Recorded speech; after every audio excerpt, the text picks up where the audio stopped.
Quand j'étais plus jeune, tu me demandais ce que c'était un mec attirant. Je pensais tout de suite à ce mec qui était en groupe. Je sais pas pourquoi, c'est peut-être ton cas aussi, mais quand tu penses au beau gosse, genre le vrai beau gosse de ton école, de ton travail, peu importe, c'est le mec qui est en groupe, c'est le mec qui a une bande, c'est le mec qui parle avec tout le monde, que ce soit des hommes ou des femmes. Le mec qui est extrêmement populaire, tout le monde vient le voir, tout le monde vient lui parler. Mais un jour, pendant que je suis posé sur un banc à regarder un petit peu les gens passer, je me suis réellement rendu compte pour la première fois à ce moment précis que, paradoxalement, les gens les plus attirants, les plus beaux, étaient aussi les plus seuls. Et ouvre les yeux un petit peu, essaye de réfléchir. Tu sais ce mec que tout le monde regarde, mais qui traîne avec personne. Il y en a forcément un dans ton école, au bureau, peu importe. Il y a ce mec-là. Il y a aussi cette fille-là.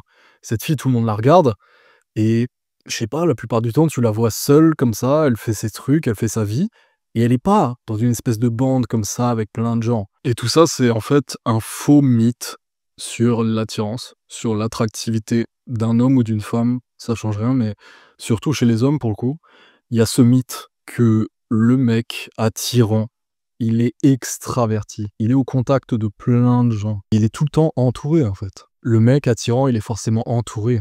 Tu te dis, il est entouré de plein de filles ou même de plein de gars. Il est juste populaire, tu vois. Mais en fait, c'est pas le cas parce qu'il y a une erreur qui est faite. La plupart de ces gars qui cherchent à être populaires, qui parlent avec tout le monde, c'est qu'ils essayent de plaire justement à tout le monde. Et c'est ça qui tue totalement leur attirance, mais il n'y a pas que ça. La réalité des choses, c'est que quand tu te rends visible par tous, quand tout le monde te voit, quand tout le monde voit ce que tu fais, quand en permanence tu es au contact des gens, et ces gens-là, ils voient tout de toi. On se dit naturellement que c'est cool, on se dit naturellement que plus on est au contact des gens, plus on est entouré, plus on va séduire, plus on va provoquer justement quelque chose chez l'autre. Mais je veux qu'on s'arrête un petit peu sur la solitude et ce que ça reflète réellement, notamment au niveau de ta masculinité, notamment chez les gars, une fois de plus chez les filles aussi, mais qu'est-ce que ça fait de voir un homme seul? Ce mec qui est tout seul, qui a pas besoin de plaire à tout le monde, qui fait ses trucs, qui n'implore pas l'attention, qui est pas là, moi, qui essaye tout le temps de parler, tout le temps, qui essaye de combler un vide en fait. Parce que c'est ça la réalité des choses. Le mec qui n'est jamais seul, on le connaît tous, ce mec qui sort tout le temps, qui fait... Il n'est pas capable de rester seul. Il essaie de combler un vide intérieur. Et ce que ça provoque en réalité, dans notre cerveau et notamment dans le cerveau des femmes, de manière inconsciente ou consciente, elles vont se dire que ce mec-là ne sait pas rester seul parce qu'il n'a pas la puissance intérieure pour rester seul. Alors que le mec qui fait ses trucs, qui fait sa vie, qui est indépendant, qui peut rester seul, qui se satisfait de sa propre compagnie, il dégage vraiment une indépendance rare. Ce mec-là, au contraire, il implore pas l'attention. Il choisit ses interactions. Et c'est ça toute la différence. Il n'est pas là, vite, faut que je parle avec des gens, ah, salut, ça va, faire des blagues, etc. Non, il choisit naturellement ses interactions. Il parle pas pour rien, il fait sa vie et il peut rester totalement seul chez lui, il va rien se passer. Et ça, c'est quelque chose d'extrêmement important, mais surtout extrêmement intéressant parce qu'on a déjà parlé de ça. On a déjà parlé de l'accessibilité. À quel point tu peux être accessible, à quel point le fait de se rendre moins accessible en montrant que tu parles pas à tout le monde, que tu parles pas à toutes les filles, que t'es pas là à essayer de jouer un rôle, de plaire, ça change absolument tout. Parce qu'il y a une intrigue, parce qu'il y a une valeur qui est perçue. Ce mec-là, en plus, et évidemment, en plus d'être bien physiquement, le mec, il a un beau visage, ça se voit qu'il est athlétique, il fait du sport, il s'habille bien, etc. Enfin bref, au niveau de l'apparence, c'est bon. Et en plus de ça, il n'a pas besoin des autres. Réfléchis comme ça. Qui est vraiment plus attirant entre ces deux cas de figure? Si tu penses vraiment et que tu es objectif, c'est le mec qui fait ses trucs. Parce que plus tu es visible, plus les gens se lassent. Alors que, à contrario, plus tu restes seul et plus tu deviens fascinant. Parce que tu le sais, mais l'inconnu est beaucoup plus attirant que ce qui est trop disponible. Quelque chose qui est disponible en permanence, qui est tout le temps là, sera moins attirant que l'inconnu. On ne sait pas qu'est-ce qui se passe chez lui, qu'est-ce qui se passe dans sa tête, à quoi il pense, qu'est-ce qu'il fait de sa vie. Et ça va même encore plus loin. Quand tu es seul, les gens t'imaginent. Quand tu fais tes trucs de ton coin, et que les gens te regardent passer, ils t'imaginent. Ils imaginent vraiment ton monde intérieur. Et tu passes d'un vrai personnage à un mec banal qui est tout le temps en groupe. Les gens vont venir plaquer leurs fantasmes dans tous les sens du terme. C'est-à-dire vraiment, qu'est-ce qui fait ce mec après les cours, par exemple, si t'es encore en cours? Quels sont ses centres d'intérêt? Je vois que physiquement, il est bien. J'aimerais en savoir plus. Et ils vont vraiment se créer toute une idée sur toi. Ça t'est peut-être déjà arrivé quand tu croises quelqu'un assez régulièrement, tu lui parles jamais et après tu parles pour la première fois à cette personne au bout de, je sais pas, plusieurs mois, voire un an. La personne, elle va sûrement te dire: «Ouais, je t'imaginais comme ci, comme ça, moi je me suis dit ci et ça». OK, ça c'est pas anodin.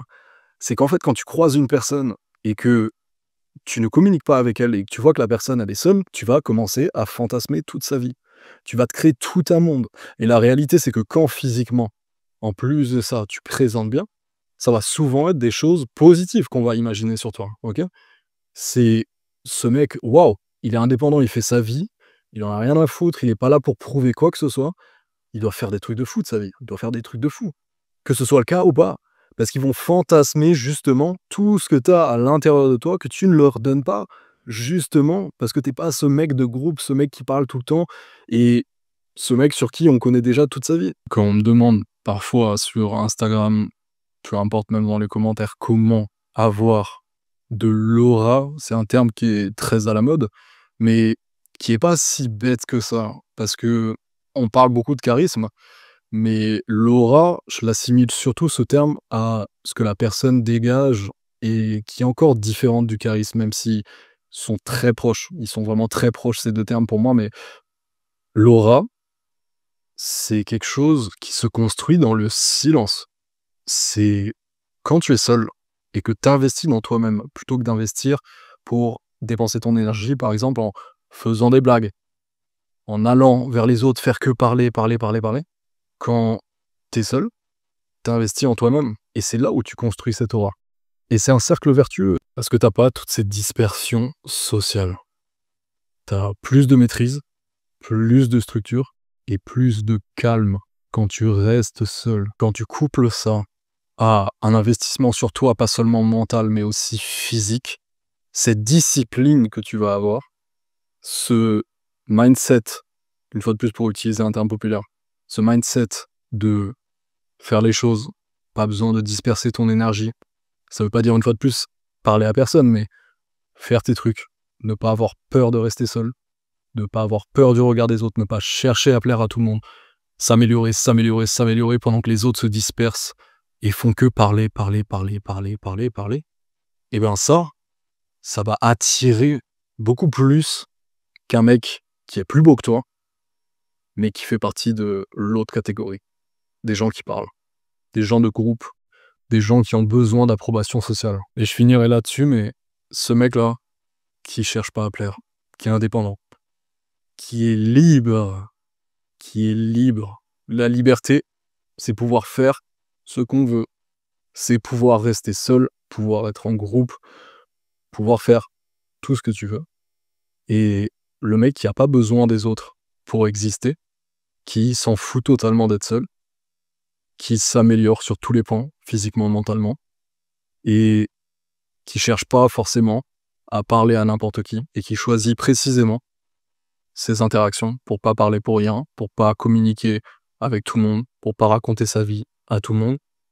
Ce mec-là, il sera vraiment, mais vraiment perçu comme un mec beaucoup plus attirant par la gente féminine. Et ça, c'est quasiment une vérité absolue. On ne veut pas, ou du moins c'est moins attirant, ce mec qui n'arrive pas à rester seul. Pour encore plein d'autres raisons qu'on va pas forcément détailler ici.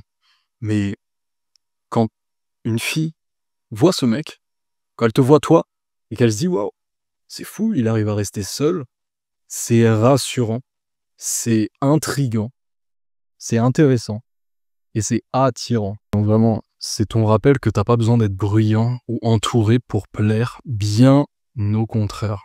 Et si tu galères, si tu trouves que t'as pas d'aura, que t'as pas de charisme, essaye de t'écouter vraiment.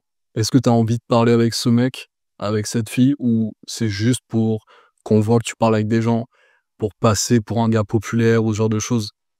Jette ça à la poubelle. Fais des trucs. Investis en toi-même sur tous les points. Le reste, on s'en fout. Investis dans toi-même. Choisis tes interactions. Ne gaspille pas ta salive et ton énergie pour rien, pour essayer de plaire. Ça ne marchera pas. Et ça fera carrément l'inverse. Tu sais quoi faire. Je te souhaite une excellente soirée. J'espère que ça t'aura aidé, mon ami. On se retrouve très vite pour une nouvelle vidéo. Le Instagram, il est en description. Ciao.